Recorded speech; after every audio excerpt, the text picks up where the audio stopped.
Bismillahirrahmanirrahim. Assalamualaikum warahmatullahi wabarakatuh. Alhamdulillah. Alhamdulillahi rabbil alamin. Wassalatu wassalamu ala asrafil anbiya'i wal mursalin wa ala alihi wa ashabihi ajma'in. Amma ba'du. Baiklah, langsung saja kami dari kelompok 7 akan mempresentasikan hasil diskusi kami. Untuk pemateri pertama, yaitu saudari Bella Eka Syafitri. Kepada Bella Eka Syafitri kami persilahkan. Baiklah, yang pertama saya akan menjelaskan tentang A. Pengertian kemiskinan. Kemiskinan menggambarkan kondisi ketidakadaan kepemilikan dan rendahnya pendapatan, atau secara jelas dan lebih terperinci menggambarkan suatu kondisi tidak dapat terpenuhinya kebutuhan dasar manusia, yaitu pangan, papan, dan sandang. Dan masih ada lagi definisi kemiskinan. Salah satunya adalah kemiskinan sebagai ketidakmampuan individu dalam memenuhi kebutuhan dasar minimal untuk hidup layak. Baiklah, saya akan menjelaskan tentang A. Pengertian kemiskinan. Kemiskinan menggambarkan kondisi ketidakadaan kepemilikan dan rendahnya pendapatan, atau secara jelas dan lebih terperinci menggambarkan suatu kondisi tidak dapat terpenuhinya kebutuhan dasar manusia, yaitu pangan, papan, dan sandang. Dan masih ada lagi definisi kemiskinan. Salah satunya adalah kemiskinan sebagai ketidakmampuan individu dalam memenuhi kebutuhan dasar minimal untuk hidup layak. Yang selanjutnya ada B. Strategi pengentasan kemiskinan. Yang pertama, pemberdayaan masyarakat merupakan prasyarat mutlak bagi upaya penanggulangan kemiskinan. Pemberdayaan ini bertujuan untuk menekankan perasaan ketidakberdayaan atau impotensi masyarakat miskin bila berhadapan dengan struktur sosial dan politik. Yang kedua, setelah kesadaran kritis muncul, upaya memutus hubungan eksploitatif terhadap lapisan orang miskin perlu dilakukan. Yang ketiga, tanamkan rasa kesamaan atau egalitarian dan berikan gambar bahwa kemiskinan bukan merupakan takdir tetapi sebagai penjelmaan dari konstruksi sosial. Yang keempat, merealisasi perumusan pembangunan dengan melibatkan masyarakat miskin secara penuh.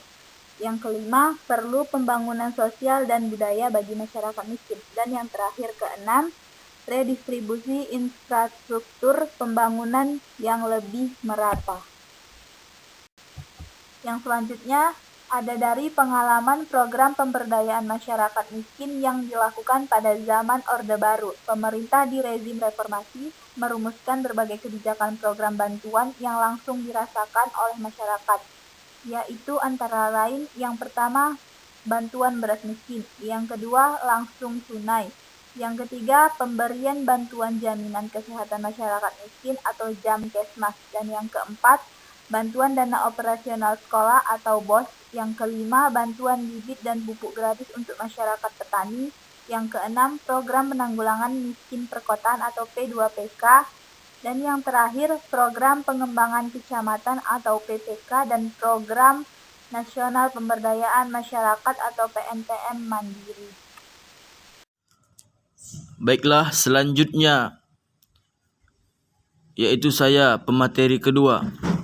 Saya akan menjelaskan C. Upaya pengentasan kemiskinan berbasis pemberdayaan masyarakat.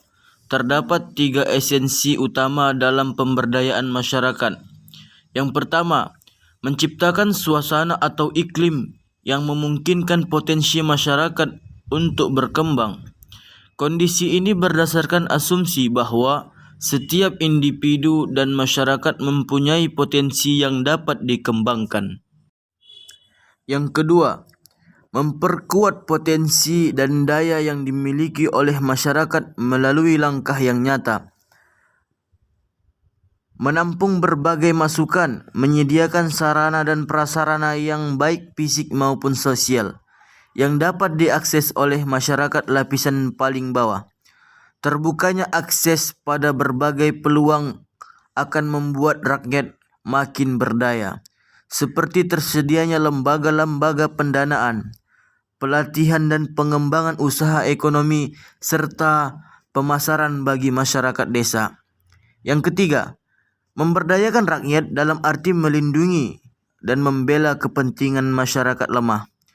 Melindungi dan membela harus dilihat sebagai upaya mencegah terjadinya persaingan yang tidak imbang dan eksploitasi terhadap yang lemah.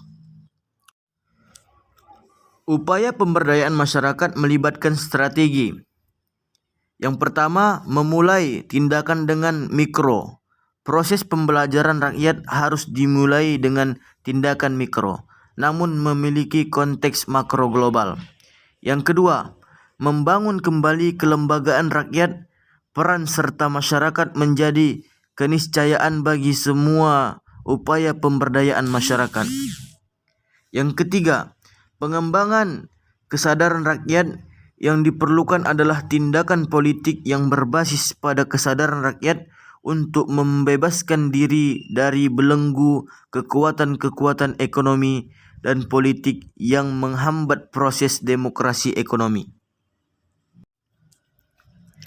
Yang keempat, redistribusi sumber daya ekonomi merupakan syarat pokok pemberdayaan rakyat, tetapi merupakan keikutsertaan dalam pengambilan keputusan dalam pemberdayaan sumber daya ekonomi nasional serta penggunaannya dengan segala risiko dan keuntungan yang dihadapi.